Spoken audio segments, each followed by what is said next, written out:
अगला कंट्रोल है स्क्रॉल बार कंट्रोल। इसको इस्तेमाल करने के लिए इस प्रोग्राम को हम ओपन कर लेते हैं और यहाँ पर क्लिक कर देते हैं, इसको सेलेक्ट कर लेते हैं।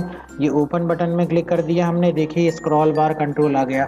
स्क्रॉल बार का यूज़ आपने हर जगह देखा होगा, MS वर्ड में भी देखा है, आपको नोटपैड में भी मिलेगा, यहाँ पर भी बहुत जगह आप स्क्रॉल बार का यूज़ देख रहे हैं। देखिए प्रॉपर्टी में भी आप स्क्रॉल बार का यूज़ देख रहे हैं, ये देखिए, ये आपको वर्टिकल स्क्रॉल बार कहा जाएगा।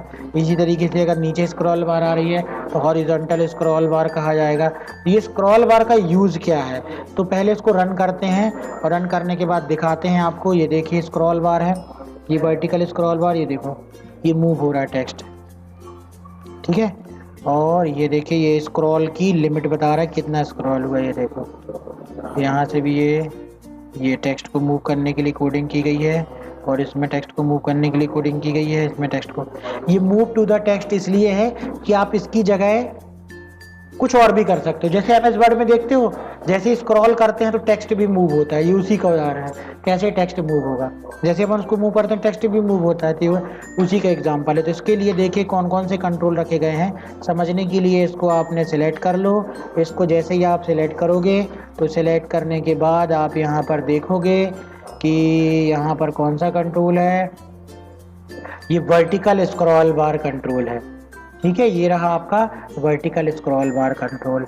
इसी प्रकार से ये रहा आपका कौन सा कंट्रोल, हॉरिजॉन्टल स्क्रॉल बार। तो जो सीधा ऐसा खड़ा सा होता है उसको बोलते हैं वर्टिकल स्क्रॉल बार कंट्रोल। और इस तरीके से जो होता है ऊर्ध्वाधर, इसको बोलते हैं क्षैतिज, सॉरी इसको बोलते हैं क्षैतिज, इसको बोलते हैं ऊर्ध्वाधर, इसको बोलते हैं वर्टिकल, इसको बोलते हैं हॉरिजॉन्टल। ये हॉरिजॉन्टल स्क्रॉल बार है, वर्टिकल स्क्रॉल है, देखो लिख के आ रहा है ना VS स्क्रॉल बार। यहाँ क्लिक करोगे तो हॉरिजॉन्टल स्क्रॉल बार, और ये स्क्रॉल बार यहाँ पर आपको दिखाई दे जाएंगे।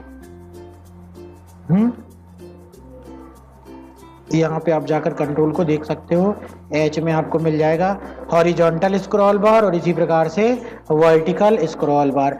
कभी कभी क्या होता है, जैसे कई बार कोई कंट्रोल आपको यहाँ पे ना मिले तो कंट्रोल को जोड़ने का एक तरीका होता है। अभी तो ये कंट्रोल आपको यहाँ पर दिए गए हैं, ये देखिए वर्टिकल स्क्रॉल बार भी यहाँ पे दिया गया है, ऐसे ही ऊपर हॉरिजॉन्टल स्क्रॉल बार भी दिया गया है। कभी ना मिले तो राइट क्लिक करना है, राइट क्लिक करने के बाद चूज आइटम पे जाना है और चूज आइटम पे जाने के बाद आपको जो भी कंट्रोल चाहिए जो कि यहाँ पर उपलब्ध नहीं है उसको सिलेक्ट कर लो, उसकी फाइल को, ऑटोमेटिक ये कंट्रोल आ जाएगा।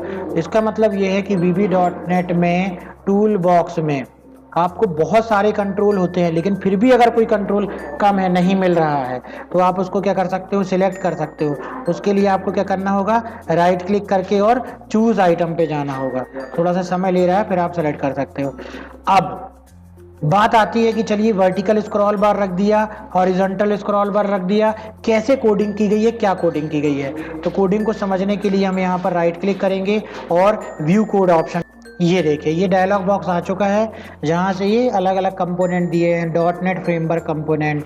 ये देखो अगर कोई चीज़ डेटाबेस की कनेक्टिविटी से रिलेटेड नहीं आती तो जोड़ लेते हैं, है ना। बहुत सारे कंट्रोल हैं। ये सारी चीज़ें आप सोच रहे होंगे ये सारी चीज़ें कोई सिखाएगा, तो एक प्रोग्रामर जब 10 साल काम करता है तब वो बहुत सारी चीज़ों का इस्तेमाल कर पाता है। तो आपके में जो भी चीज़ें दी गई हैं उसको ज़्यादा अच्छे से प्रैक्टिकल कर लें, सबसे बेहतरीन। अगर कोई ऐसा कंट्रोल है, कोई ऐसी चीज़ है जो नहीं दी गई, जैसे ट्री व्यू नहीं दिया जाता, तो आप सेलेक्ट करके उसको जोड़ लेते। तो ये हमने तरीका बताया कि अगर कोई कंपोनेंट, कोई कंट्रोल नहीं दिख रहा तो उसको कैसे लाएंगे। अब हम समझते हैं कोडिंग को समझने के लिए राइट क्लिक किया, इसमें गए, देखिए इसमें काय में कोडिंग की गई है। सबसे पहले तो फॉर्म की लोड इवेंट में कोडिंग की गई है। सबसे पहले फॉर्म की लोड इवेंट में, लोड इवेंट कैसे जनरेट करते हैं, इस पर डबल क्लिक करके क्या कोडिंग की गई है, हॉरिजॉन्टल स्क्रॉल बार की मिनिमम वैल्यू 0 दे दी गई है। हॉरिजॉन्टल की मिनिमम वैल्यू, हॉरिजॉन्टल स्क्रॉल बार की मिनिमम वैल्यू 20 दे दी गई है। सॉरी, यहाँ मिनिमम की जगह क्या आएगा आपका, मैक्सिमम वैल्यू, है ना। यहाँ पर मिनिमम वैल्यू ये है, मैक्सिमम वैल्यू ये है। कभी अगर ये लिस्ट बॉक्स ना खुले तो कंट्रोल के साथ स्पेस बार दबाएं तो अपने आप लिस्ट खुल जाएगी। ये देखो, और लिस्ट से सेलेक्ट कर सकते हो, टाइप करने की जरूरत नहीं है।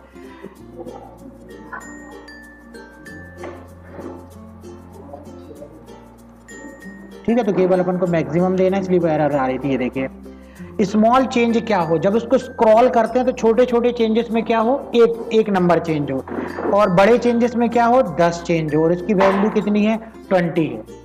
समझ गए। तो जब अपन इसको रन करते हैं तो जो हॉरिजॉन्टल स्क्रॉल बार है या वर्टिकल स्क्रॉल बार है उसकी मुख्य प्रॉपर्टी कौन कौन सी होती है? हॉरिजॉन्टल स्क्रॉल बार की और वर्टिकल स्क्रॉल बार की मुख्य प्रॉपर्टी कौन सी होती है? वो होती है, एक मिनिमम होती है, एक मैक्सिमम होती है, एक स्मॉल चेंज होती है, एक लार्ज चेंज होती है, एक वैल्यू होती है। ये सब क्या होती हैं? हॉरिजॉन्टल स्क्रॉल बार की प्रॉपर्टी होती है। अब देखिए क्या कोडिंग की गई है। जब स्क्रॉल बार को हम इस तरीके से खिसकाएंगे, इसका मतलब इसकी कौन सी इवेंट रेस्ड होगी? स्क्रॉल। ये देखिए इवेंट में जाएंगे, इसकी कौन सी इवेंट?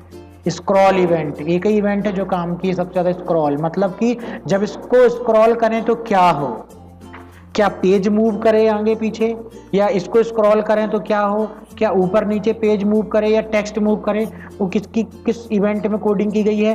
हॉरिजॉन्टल स्क्रॉल बार में कोडिंग की गई। डबल क्लिक करेंगे तो आप देखेंगे इस तरीके से इसमें आ गया है। टेक्स्ट बॉक्स में, टेक्स्ट प्रॉपर्टी में, स्क्रॉल बार में हमने न्यू वैल्यू दे दी। मतलब new value, E dot new value क्या होता है? इसको आप इस तरीके से समझ सकते हैं कि जब आप इसको स्क्रॉल कर रहे थे, है ना, तो वैल्यू बदल रही थी। कैसे बदल रही थी? वैल्यू यहाँ से बदल रही थी। ई डॉट न्यू वैल्यू लिखा हुआ है तो वैल्यू लगातार बदल रही थी इसको स्क्रॉल करने से। इसी प्रकार से जब हम दूसरे वाले स्क्रॉल बार को स्क्रॉल करते, ऊपर वाले को स्क्रॉल करते हम, तो भी जो है इसकी वैल्यू अब इस तरीके से बदलती है। लोकेशन ये किस चीज़ की बदलती है? एक तो में यहाँ वैल्यू बदलती है और इसमें ये टेक्स्ट मूव होता है, ये टेक्स्ट मूव होता है। एक में ये वैल्यू बदलती है। तो वैल्यू बदलने के लिए क्या कोडिंग की गई है? इसमें कोडिंग की गई है। ये देखो वैल्यू बदलने के लिए ये ई डॉट न्यू वैल्यू, ई कहाँ से आया? ई यहाँ से आया, E S system dot event org यहाँ से आया ई। तो ये ऑब्जेक्ट है, इसने इसको वैल्यू दी और ये वैल्यू जो है बदलती जाएगी। जो भी यहाँ वैल्यू है 0, और 0 से कहाँ तक जाएगी? मैक्सिमम 20 तक। तो 0 1 2 3 बदलती जाती है। उसके बाद जो लेबल है, लेबल क्या कह रहा है? Move to the disk. तो ये लेबल जो है मूव होते जाता है ना, ये लेबल जो है मूव होते जाता है। बहुत डेप्थ में जाने की जरूरत नहीं है। इसी प्रकार से आप वर्टिकल स्क्रॉल बार में जाओगे तो इसको जब मूव करोगे तो टेक्स्ट मूव होगा। किस कोडिंग से कारण? ये भी देख लो, ये यहाँ पर इसकी लोकेशन जो है चेंज होती जाएगी और move to the desk, label में लिखा हुआ है मूव टू द डेस्क, ये ऊपर नीचे करने पर ये मूव होगा इस कोडिंग के कारण। आया समझ में? तो ये था हॉरिजॉन्टल स्क्रॉल बार और वर्टिकल स्क्रॉल बार।